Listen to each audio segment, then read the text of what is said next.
On November 12, 1844, exactly 7 days after James Knox Polk claimed victory in one of America's most contentious presidential elections, 31 bodies were discovered floating face down in the Susquehanna River near the Pennsylvania border.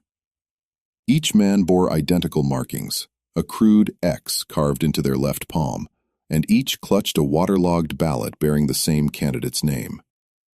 Local authorities buried the story deeper than the victims themselves, claiming they were victims of a riverboat accident that never happened. For 180 years, the truth about what really occurred in the remote township of Millfield has remained locked away in courthouse records that were supposedly destroyed in a convenient fire 3 decades later.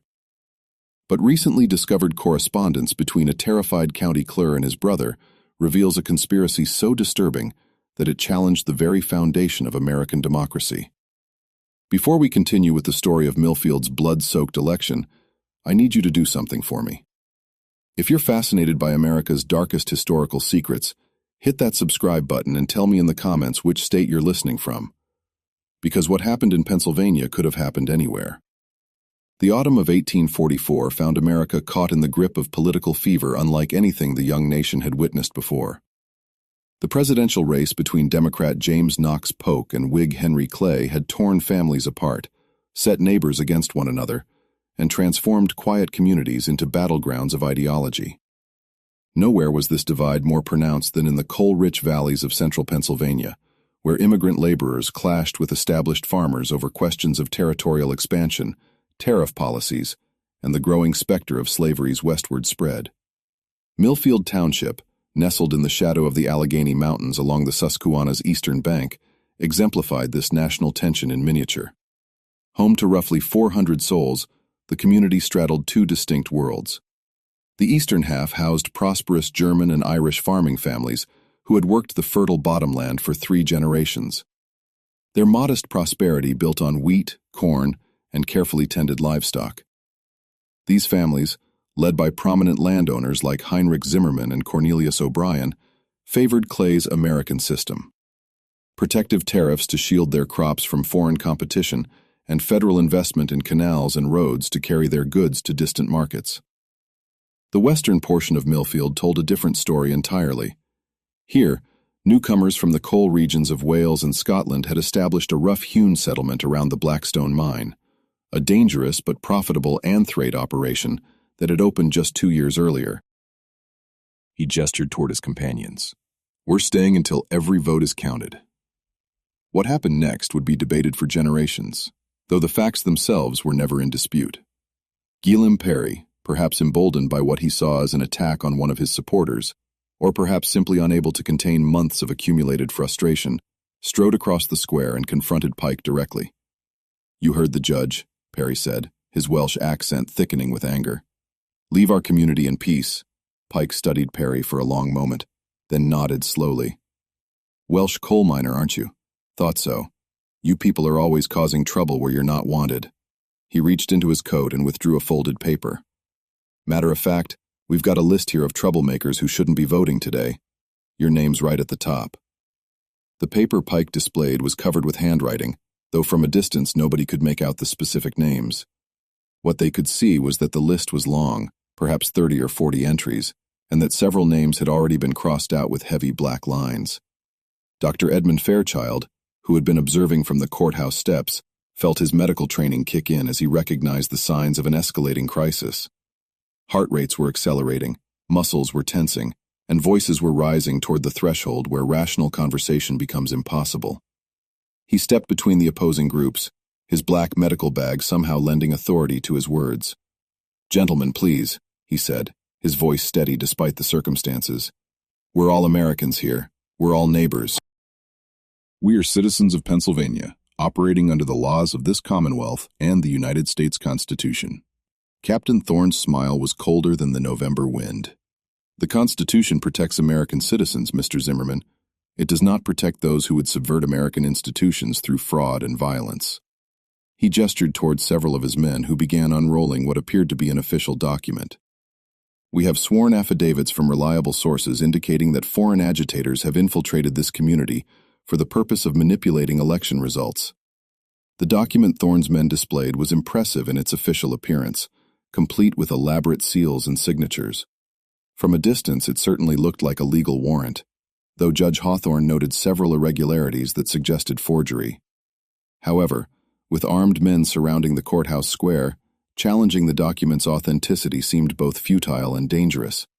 Dr. Edmund Fairchild, whose medical training had taught him to remain calm in crisis situations, attempted to negotiate a peaceful resolution. Captain Thorne, surely any concerns about election irregularities can be addressed through proper legal channels. Our county seat has qualified officials who can investigate any allegations and ensure that justice is served. Thorne's response revealed the true nature of the threat facing Millfield Township. Doctor, the corruption we're addressing extends far beyond this little valley. County officials, state officials, even federal authorities have been compromised by the same foreign influences that have taken root here. We represent citizens who refuse to stand by while their country is stolen from them. The implications of this statement sent a chill through everyone present. What they faced was not merely a group of election observers or even ordinary criminals, but rather organized vigilantes who believed themselves to be operating above and beyond existing legal authority. Such groups had appeared sporadically throughout American history during times of political crisis. "Citizens of Millfield," Thorne announced, his voice carrying clearly in the cold air. "We will now proceed with a proper investigation of the seditious activities that have corrupted your community. Those who cooperate with this investigation will be treated fairly. Those who obstruct justice will face appropriate consequences." The 31 detained men stood in a tight group surrounded by armed guards, their faces reflecting fear, anger, and growing desperation. Their families watched from the edges of the square, held back by more of Thorne's men whenever they attempted to approach their husbands, fathers, and sons. Samuel Hartwell, the store owner who had tried to remain neutral throughout the election crisis, found his voice despite the terror that gripped him. "Captain, these men have done nothing more than vote according to their consciences. Surely that cannot be considered sedition in America." Thorne's smile never wavered, but his eyes grew noticeably colder. "Mr. Hartwell, voting is indeed a sacred American right, but voting fraudulently, conspiring with foreign agents, and attempting to subvert legitimate government are serious crimes that demand serious consequences." The store owner pressed on, perhaps recognizing that someone needed to speak for justice before it was too late. "What evidence do you have of fraud or conspiracy? What foreign agents? These are our neighbors, men we've known for years." Captain Thorne gestured toward Pike, who produced another official-looking document. "We have extensive documentation of communications between these men and agents of hostile foreign powers. We have evidence of organized efforts to manipulate election results. We have witnesses who will testify to seditious conversations and planning." The documents Pike displayed appeared impressive, filled with official seals and elaborate handwriting. Those interests don't take kindly to election fraud. As the lanterns drew closer, the residents of Millfield Township began to realize that they faced something far more serious than a simple election dispute. The approaching figures moved with military precision, and the light from their lanterns gleamed off objects that were definitely not walking sticks. Judge Hawthorne, his formal authority already undermined, tried one last time to assert legal control over the situation. "Whatever your grievances," he called out to Pike, "they must be settled through proper legal channels. I'm ordering you and your associates to leave this community immediately." Pike's response would be remembered by every survivor for the rest of their lives. "Judge," he said with mock respect, "your court's been adjourned." The men who emerged from the darkness along the Susquehanna's banks that evening were unlike anything the residents of Millfield had ever encountered. They moved with the disciplined coordination of military veterans, but their equipment and demeanor suggested something far more sinister than official law enforcement. Each carried a rifle and a coil of rope, and their faces bore the hard expressions of men accustomed to violence as a tool of business. Their leader, who introduced himself only as Captain Thorne, conferred briefly with Pike before addressing the assembled crowd. His voice carried the authority of someone who had commanded men in battle, though his uniform belonged to no recognized military organization. "Citizens of Millfield," Thorne announced, his words cutting through the cold November air like sharpened steel. "We have evidence of extensive election fraud, conspiracy against lawful government, and seditious activities designed to undermine American democracy. Under the authority vested in me by concerned patriots, I hereby declare this township under provisional supervision until proper order can be restored." The residents of Millfield exchanged glances of growing panic. Heinrich Zimmermann, despite the blood trickling from his nose, stepped forward to challenge this extraordinary claim. "By what legal authority do you make such a declaration?" The revelation that American citizens could be murdered for their political opinions sent shockwaves through ethnic enclaves that had believed themselves protected by constitutional guarantees of due process and equal treatment. Political leaders who had previously dismissed concerns about vigilante violence were forced to acknowledge that extremist organizations posed a genuine threat to democratic institutions. New laws were passed strengthening federal authority over political crimes, and additional resources were allocated for investigating organizations that claimed to operate above existing legal authority. But these improvements came too late for the 31 men whose bodies were never recovered from the Susquehanna River. Their families lived with the constant hope that their loved ones might somehow have survived and would eventually return, while simultaneously grieving for losses that could never be definitively confirmed. The mystery of what had happened to Captain Thorne and his associates remained unsolved for nearly 2 decades. Then, in 1863, a dying Confederate soldier in a Virginia hospital confessed to a Union chaplain that he had participated in political murders in Pennsylvania before the war. The confession provided enough detail to confirm that the soldier was indeed one of Thorne's men, but he died before providing information that might have led to other conspirators. The soldier's confession revealed that the American Patriots Alliance had evolved into one of the networks that supported Southern secession. Viewing the Civil War as an opportunity to eliminate foreign corruption and restore America to its original principles, several of Thorne's associates had joined Confederate military units where their experience with organized violence proved valuable in irregular warfare operations. This connection between the Millfield massacre and the broader political crisis that led to civil war illustrated how extremist violence could escalate from local terrorism to national catastrophe. The 31 men who died in the Susquehanna River became early casualties of ideological conflicts that would eventually claim hundreds of thousands of American lives. In 1867, as Reconstruction efforts attempted to rebuild American democracy on more inclusive foundations, Congress established a commission to investigate political violence during the pre-war period. The Millfield Massacre was among the cases examined, and testimony from survivors was incorporated into official records that documented the systematic campaign of intimidation and murder that had targeted immigrant communities and political opponents throughout the 1840s and 1850s. The Commission's report concluded that organizations like the American Patriots Alliance had posed a greater threat to constitutional government than their foreign enemies. They claimed to oppose by attacking the democratic processes that allowed peaceful resolution of political differences. Vigilante groups had undermined the very institutions they claimed to defend. But for the survivors of Millfield Township, these broader historical conclusions provided little solace. They had learned through bitter experience that constitutional protections meant nothing without the social consensus necessary to enforce them, and that democratic institutions could be destroyed by citizens who claimed to be saving them. That evening, as November's chill settled over the Susquehanna Valley, both factions held final campaign rallies. The farmers gathered in Zimmermann's large barn, where Heinrich delivered a passionate speech about preserving the values that had built their community. Meanwhile, the miners assembled around a bonfire near the Blackstone mine, where Gillem Perry spoke of opportunity and justice for working men. Each group could see the other's fire burning in the distance, and as the night wore on, those distant flames seemed to flicker with ominous promise. What none of them could have imagined was that within 72 hours, 31 members of their community would be dead, and the survivors would spend the rest of their lives wondering whether some secrets are too dangerous to keep and too terrible to reveal. November 5, 1844, dawned gray and bitter cold across central Pennsylvania. A thin layer of frost covered the Susquehanna Valley, and a persistent wind from the north carried the scent of coming snow.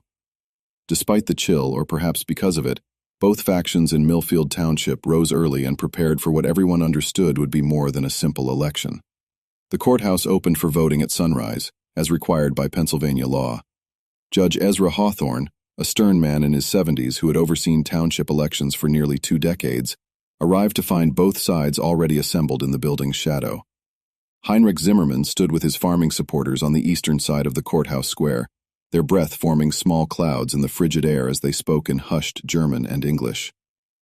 Gillem Perry's miners gathered on the western side, their cold, blackened faces grim beneath woolen caps, conversing in rapid Welsh that sounded like stones grinding together. The voting process itself unfolded with deceptive calm. Pennsylvania's election laws required voters to cast handwritten ballots, which were then placed in a locked wooden box under the supervision of 3 election judges. In Millfield, these positions were held by Judge Hawthorne, Samuel Hartwell, and in a compromise that satisfied neither side completely, Thomas Brennan, an Irish immigrant who farmed a small plot near the township's southern boundary. Throughout the morning, men from both factions approached the courthouse in small groups, cast their votes, and departed without incident. The tension was palpable but controlled, like steam building pressure in a closed kettle. Women and children watched from windows and doorways, forbidden by law from voting, but deeply invested in the outcome. Even the township's dogs seemed to sense the atmosphere, staying close to their owners' heels and avoiding the courthouse square entirely. At precisely noon, as Judge Hawthorne called for a brief recess to allow the election judges to take their midday meal, a commotion erupted from the direction of the Millfield Inn. Owen Pritchard, Gillum Perry's brother-in-law and candidate for tax collector, came stumbling into the square, his face bloodied and his coat torn. Their equipment was gone, and even their local informants had disappeared.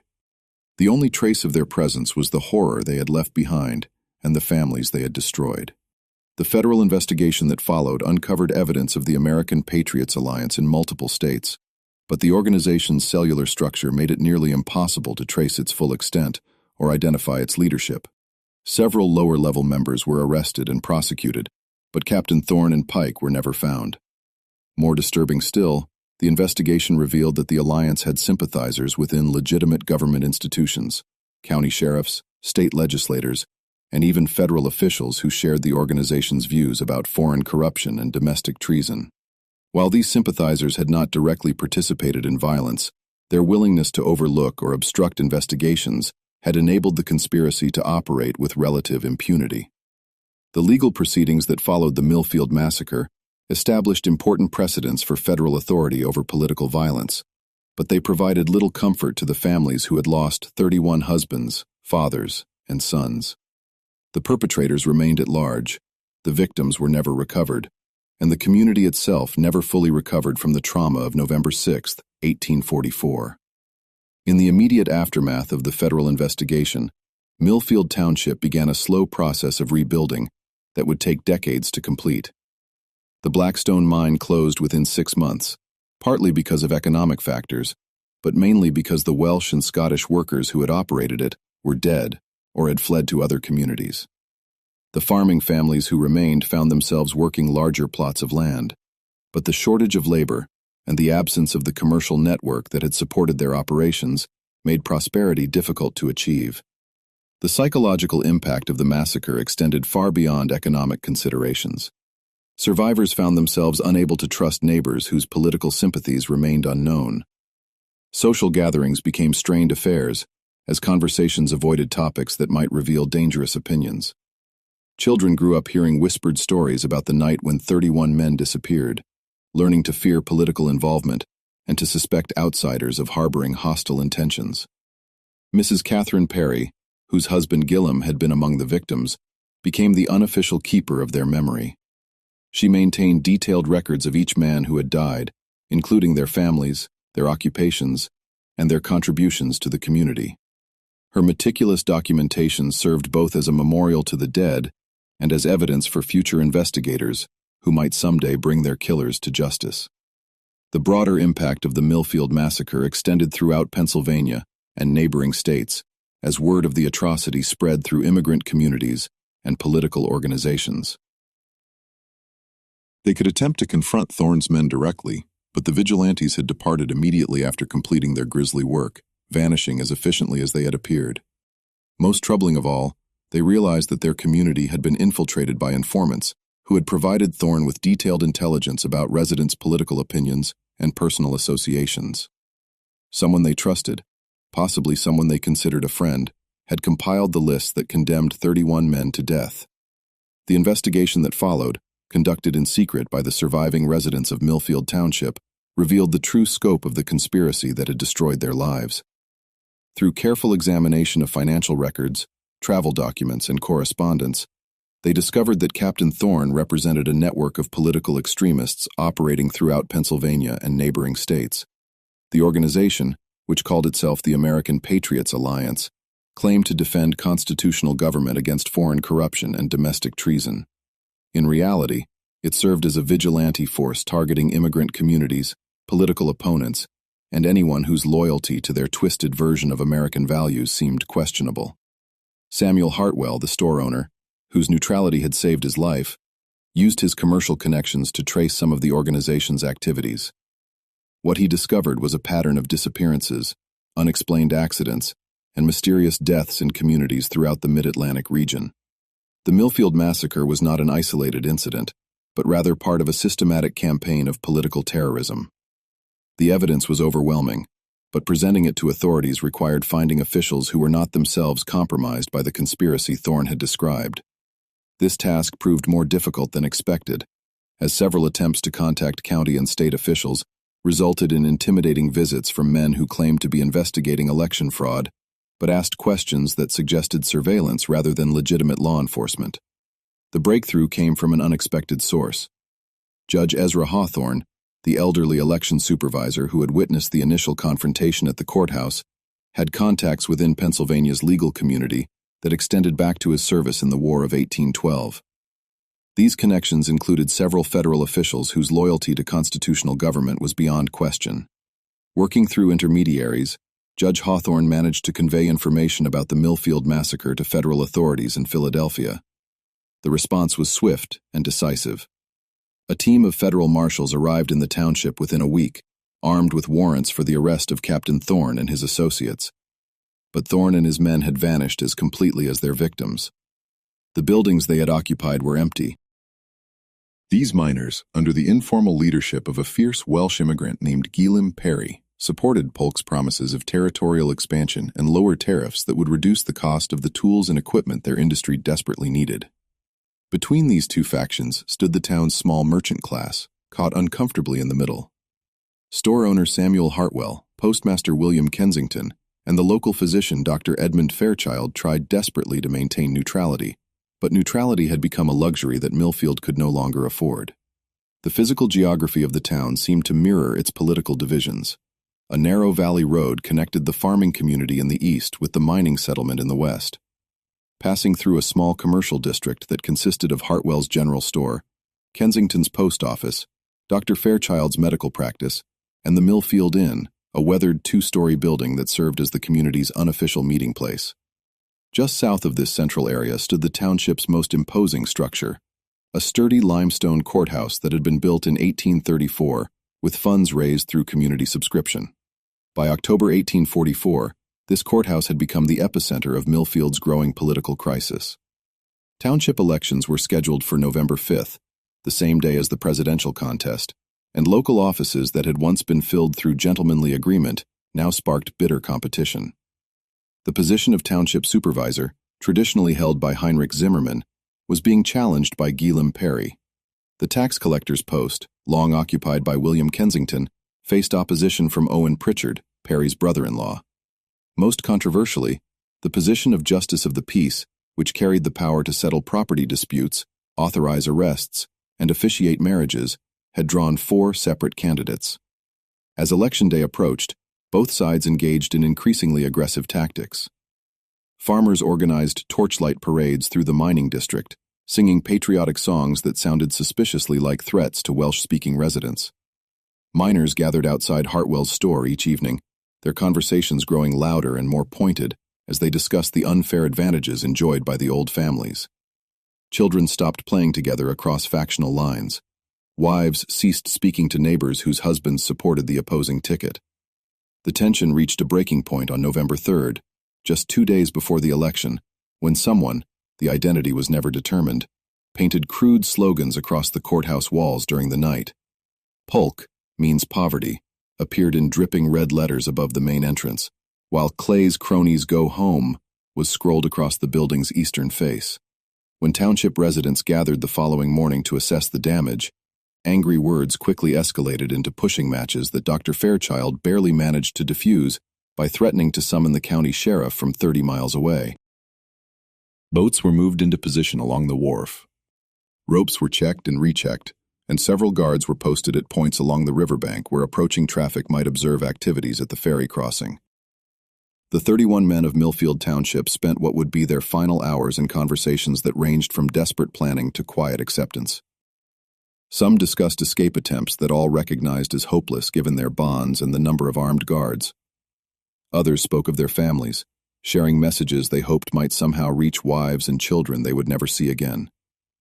A few engaged in heated debates about whether their political activities had somehow justified their fate, while most simply tried to maintain whatever dignity remained available to condemned men.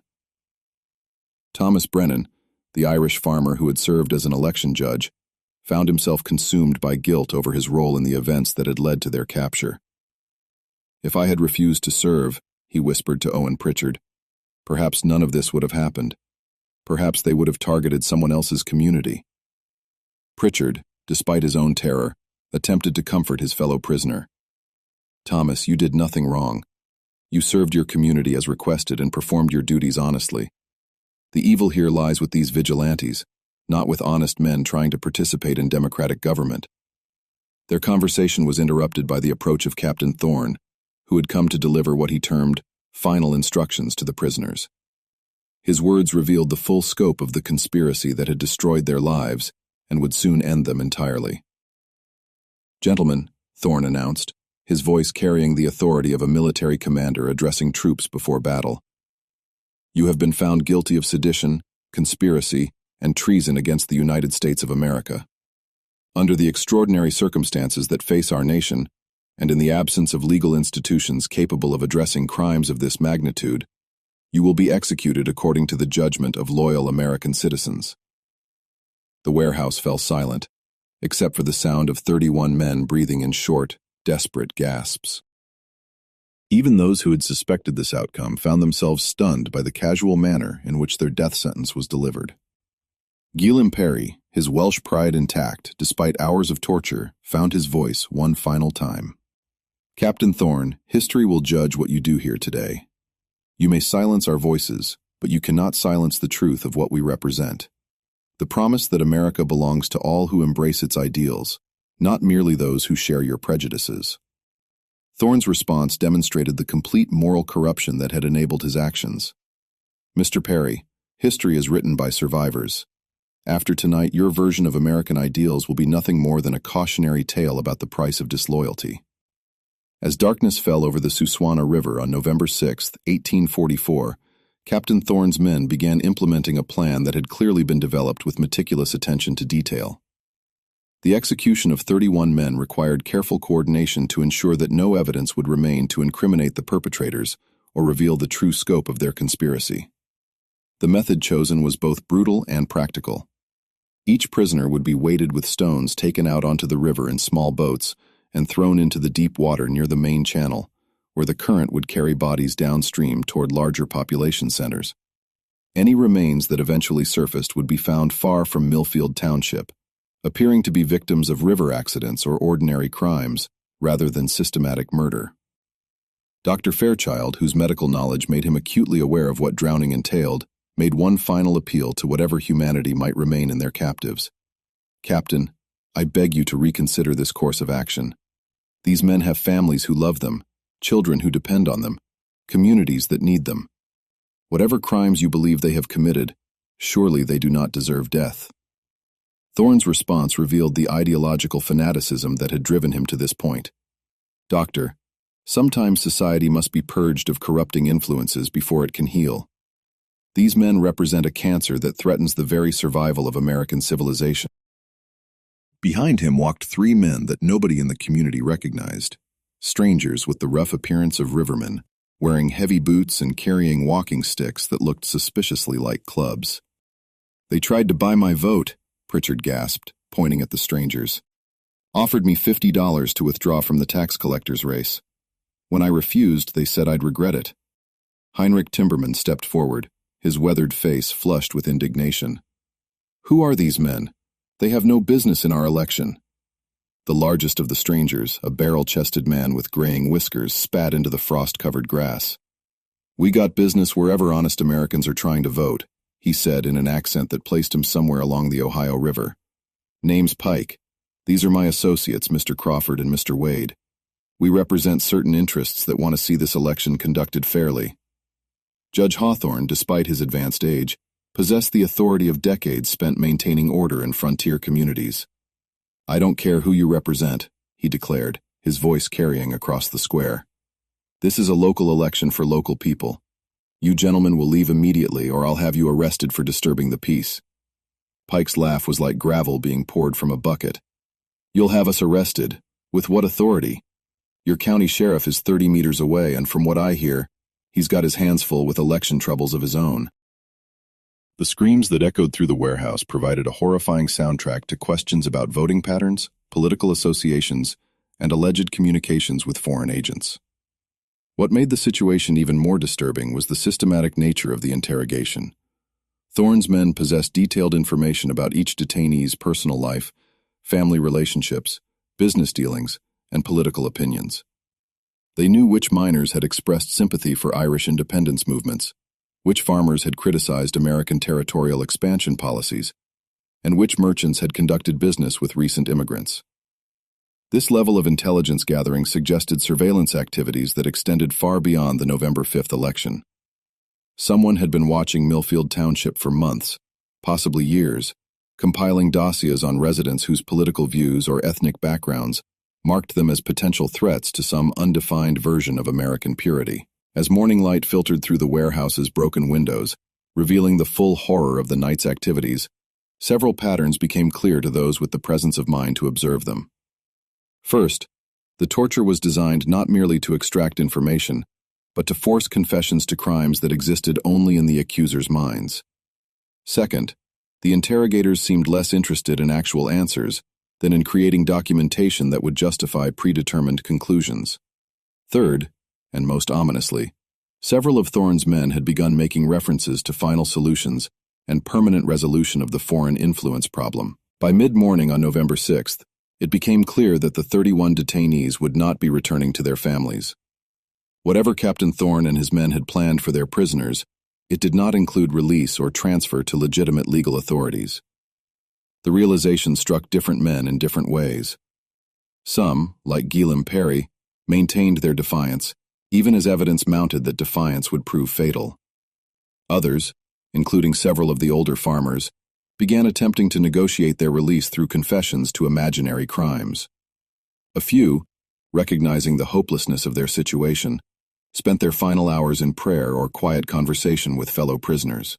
Dr. Fairchild, whose medical oath had committed him to preserving life regardless of circumstances, made a desperate attempt to communicate with the outside world.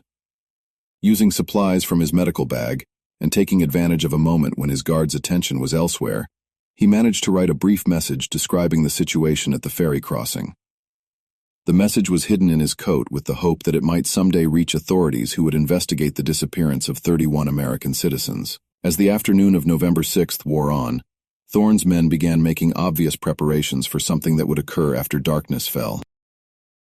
They would vote as a bloc, overwhelming Pike's ability to challenge individual voters through sheer numbers. The strategy might have worked in a normal election, but November 5th, 1844 was not a normal election, and Pike was not a normal observer. As Perry's group approached the courthouse steps, the stranger raised his hand in a signal that his associates clearly understood. What followed happened so quickly that witnesses would later disagree about the exact sequence of events. Pike called out that he was placing the entire group under citizen's arrest for conspiracy to commit election fraud. Several miners responded by pushing forward, demanding to know by what authority Pike claimed such power. Heinrich Zimmerman's farmers, believing that their opponents were attempting to rush the voting booth through intimidation, moved to block the courthouse entrance. In the growing confusion, someone, nobody ever determined who, threw the first punch. Within seconds, the courthouse square erupted into chaos as men who had been neighbors for years found themselves locked in vicious combat. The sound of fists meeting flesh mingled with curses in English, German, and Welsh, while women screamed for their husbands to stop fighting, and children scattered to hiding places behind buildings and trees. Judge Hawthorne, despite his age, waded into the melee in an attempt to restore order. He managed to reach the courthouse steps and began shouting for everyone to stop fighting, but his voice was lost in the din of battle. Dr. Fairchild abandoned his medical bag and joined the judge's efforts, grabbing combatants and physically separating them while pleading for sanity to prevail. The fight might have burned itself out through exhaustion, as such confrontations often do, but Pike had not come to Millfield alone, and he had not come unprepared. At the height of the battle, when nearly every adult male in the community was engaged in combat, a shrill whistle pierced the air from the direction of the Susquehanna River. The sound seemed to freeze everyone in place, bruised faces turning toward the water with expressions of growing alarm. Through the gathering dusk, they could see figures moving along the riverbank. Not just a few men, but dozens of them carrying lanterns that bobbed like fireflies as they approached the township. Pike wiped blood from his split lip and smiled with genuine satisfaction. "Told you boys we represented certain interests," he said to the stunned crowd. At Thorne's signal, his men began separating the crowd according to some predetermined criteria. Farmers who had supported Zimmerman's ticket were directed to move toward the eastern side of the courthouse square, while miners and their supporters were ordered to gather near the western edge. Anyone who protested or questioned this process was met with rifle butts and stern warnings about resisting lawful authority. The separation revealed the true extent of Pike's list. 31 men found themselves isolated from their families and neighbors, standing under the watchful eyes of Thorne's armed guards. The group included not only prominent miners like Perry and Pritchard, but also several small farmers who had supported the Democratic ticket, a few merchants who had expressed sympathies for Irish and German immigrants, and even Thomas Brennan, one of the 3 election judges. Judge Hawthorne, despite his age and the obvious danger he faced, attempted to assert his legal authority one final time. "Captain Thorne, I cannot permit this illegal detention of American citizens as a duly appointed judge of this township. I order you to release these men immediately." Thorne's response demonstrated the complete breakdown of legal authority that his presence had precipitated. "Judge, your appointment came from a corrupt system that we no longer recognize. These men are being detained pending investigation of their subversive activities." He paused, studying the elderly judge with obvious contempt. "Unless you'd like to join them, I suggest you confine your activities to observing." The threat was unmistakable, and Judge Hawthorne found himself facing the most difficult decision of his long career. He could continue to assert his legal authority and almost certainly be arrested or worse. Or he could step aside and allow these vigilantes to proceed with their illegal actions. The choice was made more complicated by his awareness that resistance might endanger not only himself, but also the women and children who remained in the square.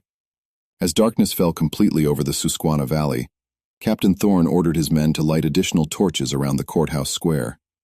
The flickering flames cast dancing shadows across the faces of the assembled crowd, creating an atmosphere that combined elements of a medieval trial with the organized brutality of military occupation. But Millfield's residents had never imagined they would encounter such extremism in their own peaceful valley. Gilliam Perry, despite the obvious danger, refused to be intimidated. His years of dangerous work in coal mines had taught him that sometimes the only way to survive was to face hazards directly. "You speak of foreign influences," he said, his Welsh accent more pronounced under stress. "But I see nothing here but American citizens exercising their constitutional rights. If you have specific accusations, present them to proper authorities. Otherwise, take your men and leave our community in peace." The confrontation that followed would be seared into the memory of every witness. Captain Thorne studied Perry with the calculating gaze of a predator evaluating prey, then nodded to Pike, who consulted his mysterious list once again. Gilliam Perry Pike read aloud. "Native of Wales, arrived in United States 1841, employed at Blackstone Mine, suspected of organizing foreign workers against American interests, advocating for policies that would benefit hostile foreign powers." He looked up from the document. "That sound accurate to you, Perry?" The Welsh miner's face flushed with indignation. "Every word of that is either false or twisted beyond recognition. I came to this country legally. I work honestly for my wages, and I vote according to my conscience, as is my right as a naturalized citizen." Captain Thorne's response chilled everyone who heard it. "Rights are earned through loyalty, Perry. They can also be revoked." What happened next unfolded with terrifying efficiency. The largest structure had once served as a warehouse for goods awaiting river transport, while smaller buildings had housed the ferry operations offices and equipment. All showed signs of long abandonment: broken windows, sagging roofs, and walls stained with years of river moisture. Captain Thorne directed his men to secure the detainees in the warehouse, a drafty building roughly 60 feet long and 40 feet wide. The structure's stone foundation and thick timber walls would contain sound effectively, while its location, 3 miles from the nearest inhabited building, ensured complete privacy for whatever interrogation methods Thorne intended to employ. Inside the warehouse, the 31 men found themselves in a space that had been prepared for their arrival.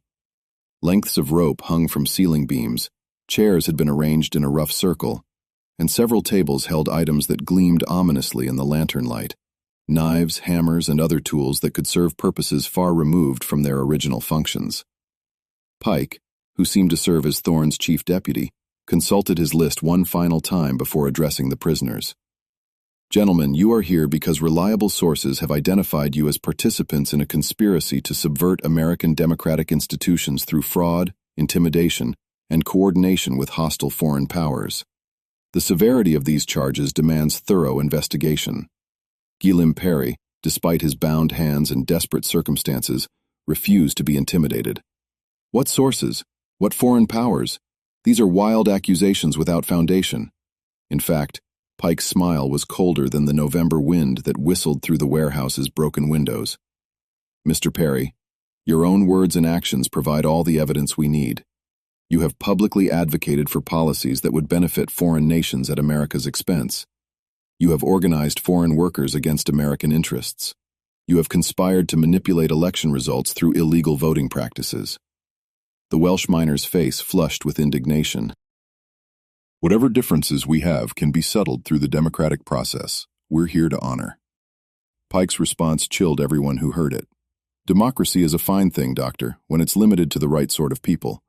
But when foreigners and troublemakers start thinking they can vote themselves into power—" He left the sentence hanging, but his meaning was clear enough. The stranger's words seemed to release something that had been building in the Millfield community for months. Heinrich Timberman stepped forward to support Dr. Fairchild's call for peace, but several of his farming supporters moved in the opposite direction, surrounding Pike and his associates with obvious approval. Meanwhile, Guillaume Perry's miners began closing ranks behind their leader, their faces hardening into the expressions they wore when dangerous work needed to be done underground. Judge Hawthorne, recognizing that his authority was rapidly diminishing, made a decision that would haunt him for the rest of his life. Rather than closing the election and sending everyone home, he chose to continue with the voting process, hoping that the formal structure of democratic procedure would restore order to the increasingly volatile situation. "The election will proceed as scheduled," he announced. "All qualified voters will cast their ballots in an orderly fashion. Anyone who disrupts this process will be held accountable under Pennsylvania law." But as the afternoon wore on, it became clear that Pennsylvania law held little sway in Millfield Township that day. Pike and his associates stationed themselves near the courthouse entrance, examining each voter with obvious scrutiny. When miners approached to cast their ballots, the strangers would consult their mysterious list and engage in whispered conferences that often resulted in challenges to the voters' eligibility. By 4 o'clock, with darkness already beginning to gather in the valley, only half the expected votes had been cast. Those miners who had managed to vote did so under the hostile stares of Pike's men, while farmers who supported Zimmerman's ticket were waved through with encouraging nods. The imbalance was obvious to everyone present, but Judge Hawthorne seemed paralyzed by the complexity of the situation he faced. As the final hour of voting approached, Guillaume Perry made a decision that would seal his fate and the fate of 30 others.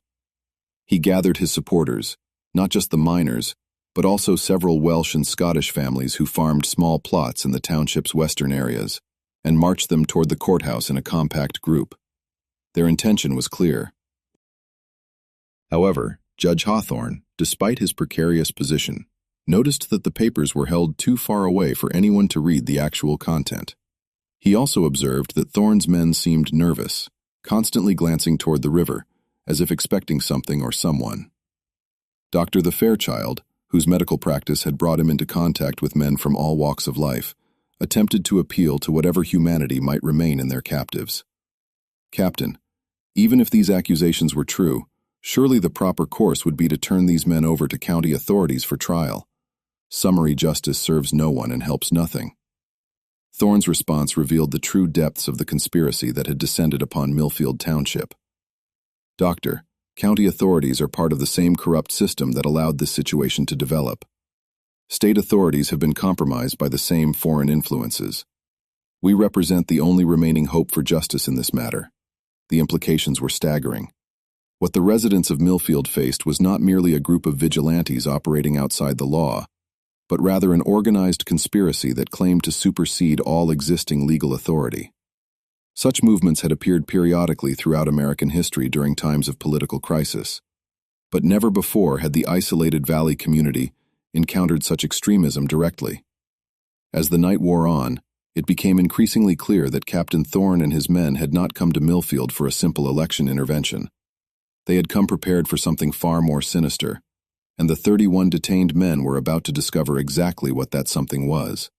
The temperature continued to drop as midnight approached, and a thin layer of snow began to fall across the Susquehanna Valley. In the flickering torchlight, the snowflakes looked like ash from some distant fire settling over the courthouse square with ominous silence. As the clock in the Millfield courthouse tower chimed midnight, Captain Thorne made an announcement that transformed an already terrifying situation into something approaching absolute horror. The 31 detained men would be transported to a secure location for detailed interrogation regarding their alleged seditious activities.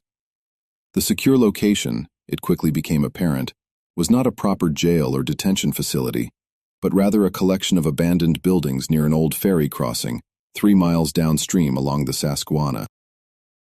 Every word of that is false. I have advocated for fair wages and safe working conditions. I have helped fellow immigrants understand their rights under American law. I have voted according to my conscience, which is my right as a naturalized citizen. Captain Thorne stepped forward, his presence commanding attention even in the dim lantern light. Rights, Mr. Perry, are earned through loyalty and maintained through obedience to lawful authority. When foreign-born residents conspire against American interests, they forfeit their claim to American protection. The implications of this statement sent a chill through everyone present. What they faced was not merely illegal detention, but rather a systematic rejection of the legal principles upon which American society was founded. The concept that citizenship could be revoked through accusations alone struck at the heart of constitutional government. Dr. Fairchild, whose medical practice had taught him to remain calm in crisis situations, attempted to introduce reason into an increasingly irrational situation. Captain Thorne, even if these men were guilty of the crimes you allege, they would still be entitled to legal representation, formal charges, and trial by jury. What you propose violates every principle of American justice. Thorne's response revealed the true nature of the conspiracy that had descended upon Millfield Township. Doctor, American justice has been corrupted by foreign influences and domestic traitors. Traditional legal processes have been compromised beyond repair. We represent a return to original American principles, principles that place loyalty to country above procedural technicalities. The interrogation that followed stretched through the remaining hours of darkness and into the gray dawn of November 6th. Thorne's men took the detainees one at a time, using methods that Dr. Fairchild's medical training made him recognize as torture. The site had once served as a thriving river port, but changes in shipping routes had left it deserted for nearly a decade. Its isolation made it perfect for activities that required freedom from observation. Thorne's men bound the detainees' hands with rope and formed them into a column for the march to the river. The sight of their neighbors, husbands, and fathers being led away like prisoners of war proved too much for several family members who attempted to follow despite the obvious danger. Mrs. Catherine Perry, Gillam's wife of 15 years, broke free from the crowd and ran toward her husband. "You cannot take him," she cried, her Welsh accent thick with emotion. "He has committed no crime. He voted as is his right under American law." One of Thorne's guards roughly pushed her back, but not before she managed to grasp her husband's bound hands. "Whatever they accuse you of," she whispered urgently, "remember that truth will prevail. God sees everything, even in darkness." Her words would prove more prophetic than anyone could have imagined. The march to the old ferry crossing took nearly 2 hours through difficult terrain. The detainees, still wearing their election day clothes, were forced to navigate muddy paths and steep riverbank slopes while bound and under constant guard. Several of the older men, including Thomas Brennan, struggled to keep pace and were prodded forward with rifle butts when they faltered. Dr. Fairchild, who had been permitted to accompany the column in case medical attention became necessary, observed details that his scientific training compelled him to remember. Thorne's men moved with obvious familiarity through terrain that should have been unknown to outsiders. They knew exactly which paths to take, which obstacles to avoid, and where to find the most secure routes along the treacherous riverbank. This level of reconnaissance suggested planning that extended far beyond the November 5th election. The abandoned ferry crossing consisted of several weathered buildings surrounding a stone wharf that extended into the Susquehanna. The ferry crossing, where 31 men had died, was never rebuilt. The buildings gradually collapsed from neglect, and eventually the site was reclaimed by the forest that bordered the Susquehanna River. By the turn of the 20th century, only a few foundation stones remained to mark the location where American democracy had suffered one of its darkest defeats. Yet, the memory of what had happened there continued to influence the community for generations. Families who had survived the massacre passed down stories that emphasized both the fragility of democratic institutions and the importance of vigilance against those who would destroy them. Children learned that constitutional rights required constant defense, and that the price of political freedom was measured not only in battlefield casualties, but also in the courage to stand against extremism wherever it appeared. The 31 men who died in the Susquehanna River on November 6, 1844, had committed no crimes except exercising their constitutional rights as American citizens. Their deaths served as a brutal reminder that democracy's enemies could emerge from within as well as from without, and that the greatest threats to American freedom often came from those who claimed to be its most devoted defenders. This mystery shows us how quickly democratic institutions can collapse when citizens lose faith in legal processes and resort to violence to resolve political differences. The men who died at Millfield were victims not only of political extremism, but also of a broader failure of American society to protect the rights it claimed to guarantee. What do you think of this story? Do you believe everything was revealed? Leave your comment below. If you enjoyed this tale and want more horror stories like this, subscribe, hit the notification bell, and share with someone who loves mysteries. See you in the next video. Their removal is not murder. It is surgery. The comparison to medical treatment demonstrated how thoroughly Thorne had rationalized his actions. In his mind, the mass murder he was about to commit represented not criminal behavior, but rather patriotic duty performed in service to a higher cause. Pike, meanwhile, had been making final preparations for the disposal operation. Boats had been positioned along the war wharf, each equipped with sufficient stones to ensure that bodies would sink immediately upon entering the water. Lanterns had been arranged to provide light for the loading process while remaining invisible to anyone who might be traveling along the river's far shore. The systematic nature of these preparations suggested experience with similar operations. Thorne's men moved with the efficiency of soldiers executing a familiar drill, indicating that the Millfield massacre was not their first such action. The implications were staggering. If this conspiracy had claimed other victims in other communities, the death toll might extend far beyond 31 men. As the prisoners were led from the warehouse to the wharf, several attempted desperate escape efforts that only resulted in additional beatings. Others tried to bargain for their lives by offering confessions to imaginary crimes or promising to leave the country voluntarily. A few maintained dignified silence, refusing to give their murderers the satisfaction of witnessing their fear. The loading process began with the oldest prisoners, perhaps out of some twisted sense of mercy that would spare them the agony of watching others die first. Thomas Brennan, the election judge whose only crime had been honest service to his community, was among the first to be forced into a boat with 3 armed guards. As Brennan's boat disappeared into the darkness, those remaining on the wharf could hear the sound of oars cutting through water, followed by a brief disturbance that suggested a struggle, and then silence. The pattern was repeated as boat after boat carried prisoners into the night, returning empty except for their crews. Dr. Fairchild, who had been designated for execution despite his attempts to remain neutral during the election crisis, found himself among the final group awaiting transport. His medical training compelled him to observe details that others might have missed, and what he saw filled him with a horror that transcended even his own approaching death. The first sign of trouble came from an unexpected source. Dr. Fairchild's horse, which had been left tied near the warehouse during the interrogation, had broken free and wandered back toward Millfield Township during the night. The animal's return without its rider raised immediate alarm among family members who had spent a sleepless night wondering about the fate of their loved ones. Mrs. Catherine Perry, whose husband Gillum had been among the first prisoners taken, organized a search party that set out for the ferry crossing at dawn. The group included several women whose husbands had been detained, as well as a few men who had been deemed insufficiently suspicious to warrant arrest.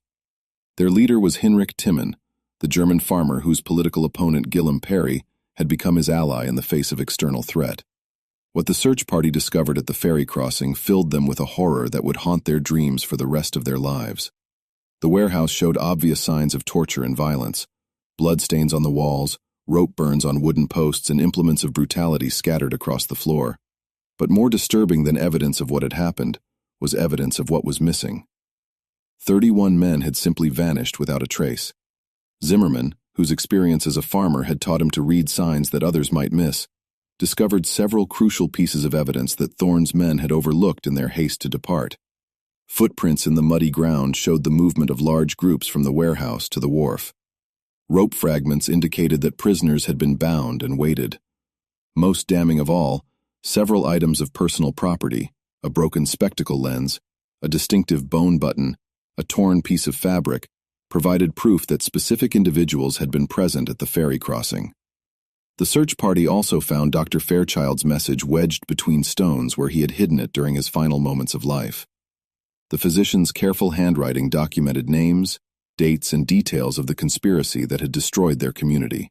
His medical training had compelled him to record information with the precision that would be needed for legal prosecution, if legal prosecution ever became possible. Armed with this evidence, the survivors faced a terrible dilemma. They could report the massacre to county authorities and demand investigation, but Captain Thorne's claims about widespread corruption made them fear that such reports would only result in additional disappearances. Several of Thorne's men displayed obvious signs of psychological disturbance: nervous tics, involuntary trembling, and facial expressions that suggested internal conflict between their actions and their remaining conscience. These were not hardened killers comfortable with mass murder, but rather ordinary men who had been convinced to commit extraordinary evil in service to their political beliefs. The realization offered a faint glimmer of hope. If these men retained any capacity for moral reasoning, they might eventually be consumed by guilt over their actions. Such guilt could lead to confessions, investigations, and ultimately justice for the victims of the Millfield massacre. But that justice, if it ever came, would arrive too late for the 31 men whose lives were ending in the cold waters of the Susquehanna River. As Dr. Fairchild was forced into what would be his final boat ride, he managed to slip the message he had written into a crevice between stones on the war wharf. The hiding place was precarious at best, but it represented the only hope that the truth about November 6, 1844, might someday be revealed. The boat carrying Dr. Fairchild moved slowly through the dark water, guided by guards who seemed reluctant to complete their assigned task. Perhaps they recognized that killing a physician, a man whose life had been devoted to healing rather than politics, represented a moral boundary that, once crossed, could never be recrossed. In the end, however, their hesitation proved irrelevant.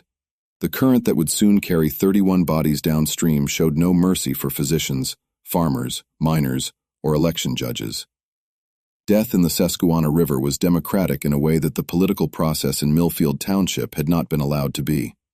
Just when we thought we'd seen it all, the horror in Millfield intensifies. If this story is giving you chills, share this video with a friend who loves dark mysteries. Hit that like button to support our content, and don't forget to subscribe to never miss stories like this. Let's discover together what happens next.